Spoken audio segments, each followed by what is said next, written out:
My life isn't perfect. It has ups and downs.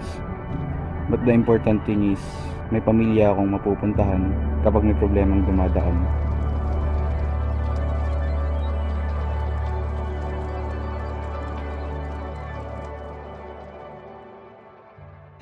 Oh, napanood niyo ba yung balita kanina?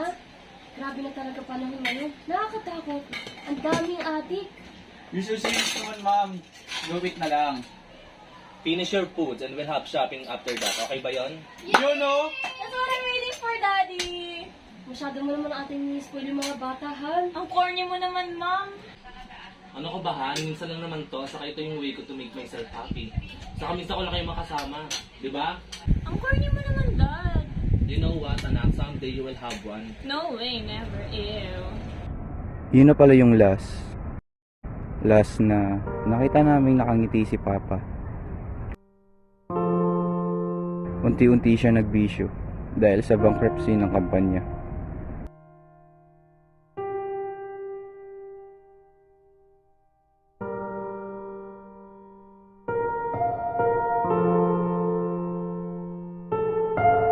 Nalulong sa illegal na droga. And worse, namatay sa kamay ng mga pulis.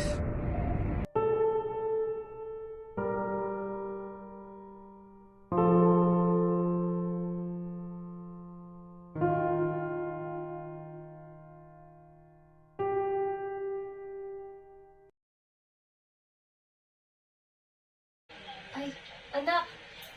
Malapit na pala due date ng kuryente at tubig natin. Paalala ko lang, ha?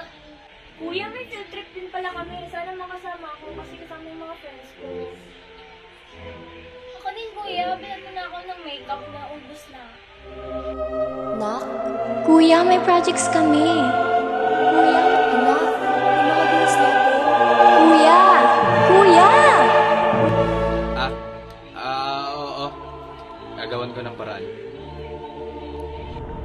Ako ang nagsilbing haligi ng tahanan.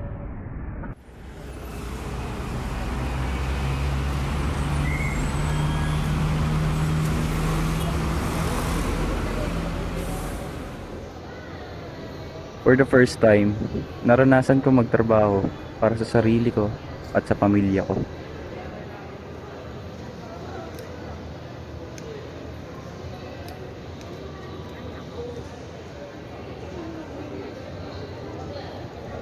Tonya, can I talk to you?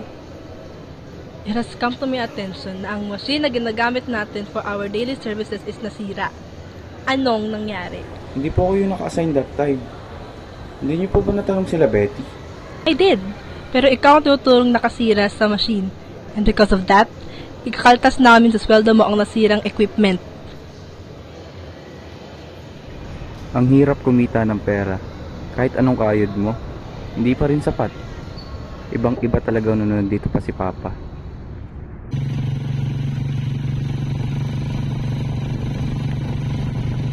Kamusta na kaya si Tonyo? Oo nga, ano? Gano'ng balita dun eh. Alam ko may trabaho si Tony. Si Tonyo ba yun? Uy, pre, Tonyo! Oo nga, pre, si Tonyo. Matol, basta. Kamusta? Oo, yumayaman na tayo ah. Yumayaman? Eh, wala akong sahod this month kasi ako yung napagbintangan ng ano eh. Nakasira ng machine. Ay, kung ganyan ang sistema sa inyo, mag-resign ka na. Oo nga. Kung mabilis lang makahanap ng trabaho eh, bakit hindi? Eh kaso, wala. Mahirap. Hirap talaga maging mahirap, no? Kailan kaya tayo makakausad? Pagod na pagod na akong nagkukunyaring nasasarapan sa mga customer ko. Loko ka talaga. Eh paano hindi magiging yung trabaho mo eh hindi ka nakapag-aral? Di ba pre? Oo nga.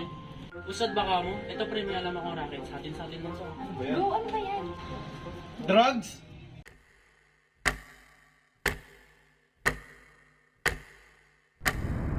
Ilang araw ko rin pinag-isipan yung ino-offer sa akin ni Bugoy. Sabi nila, malaki at mabilis lang kitaan doon.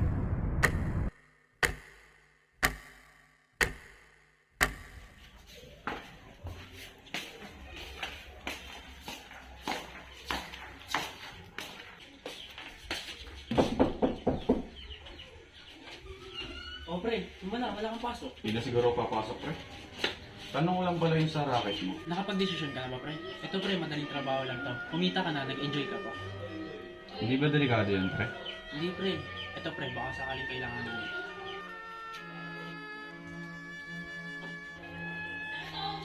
Ano yun, pre? Ito pre, baka sakaling kailanganin mo. Protection to.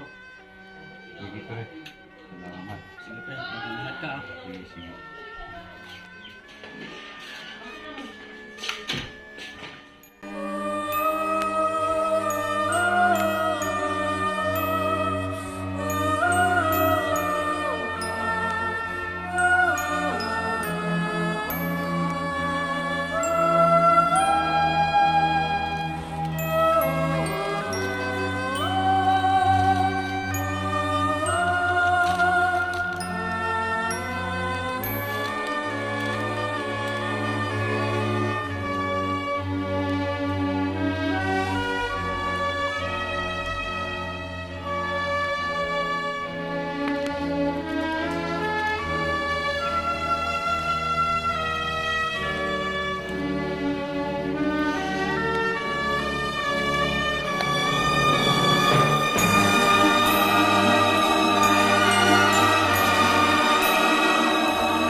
Iba't ibang tao na rin ang nakilala ko sa pagtutulak. May mahirap.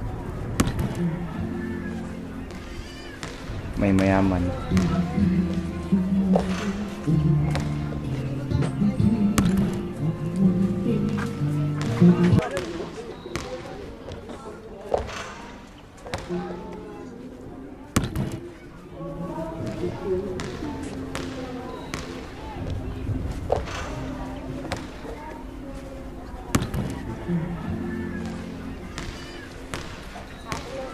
Totoong mabilis lang ang pasok ng pera sa negosyon to. Pero hindi ko alam kung hanggang kailan ako ganito.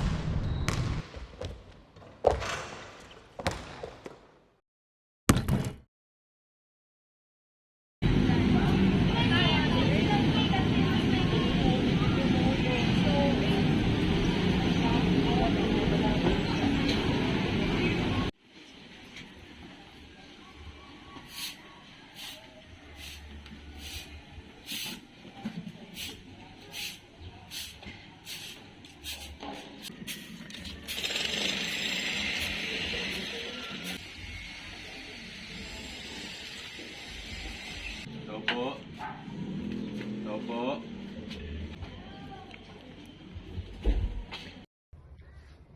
Di ba yun yung anak ni Aling Maria? Balita ko, adik daw yan eh. Maricar, testing ni Kendra. Nabalita niyo ba yung chismis? Ano meron? Anong nakaraan nakita ko yun sa kabilang kanto, parang may dinideliver. Naku, adik yan. Adik. Kaya hindi umunlad yung Pilipinas eh.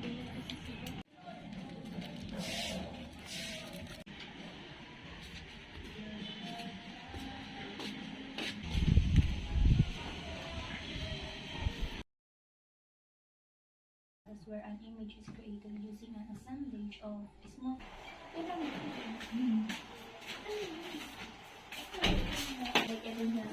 Every breath. Ito naman yung Venus. Anong breath? Anong ba sa anak, huwag ka naman dyan mag-yosi.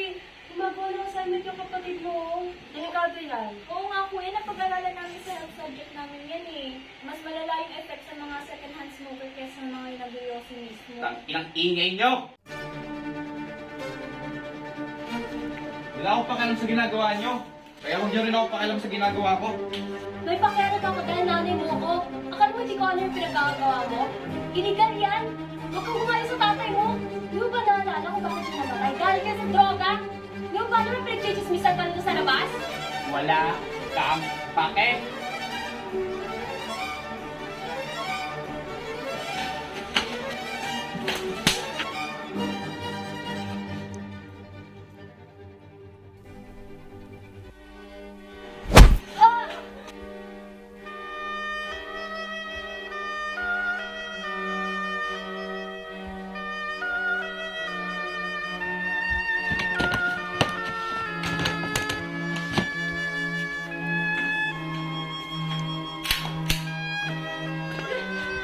Ano gagawin mo dyan? Kuya, kuya, wag! Umalis kayo dyan! Oh no!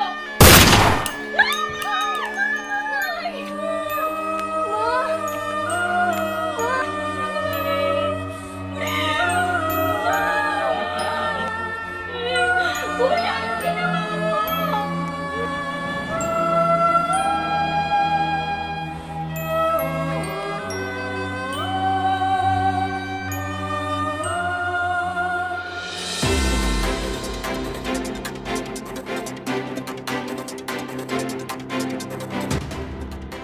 Nagbabakang balita, naririto tayo ngayon sa barangay South Signal sa Taguig, kung saan isang insidente ang naganap kanina lamang.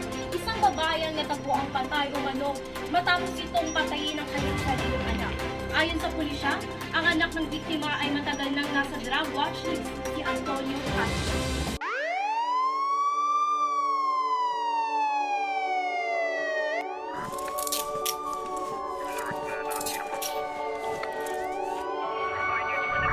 Iba't ibang yaman ang meron ng tao. Yaman sa pamilya, yaman sa pera, at yaman sa droga. Ikaw, anong yaman mo?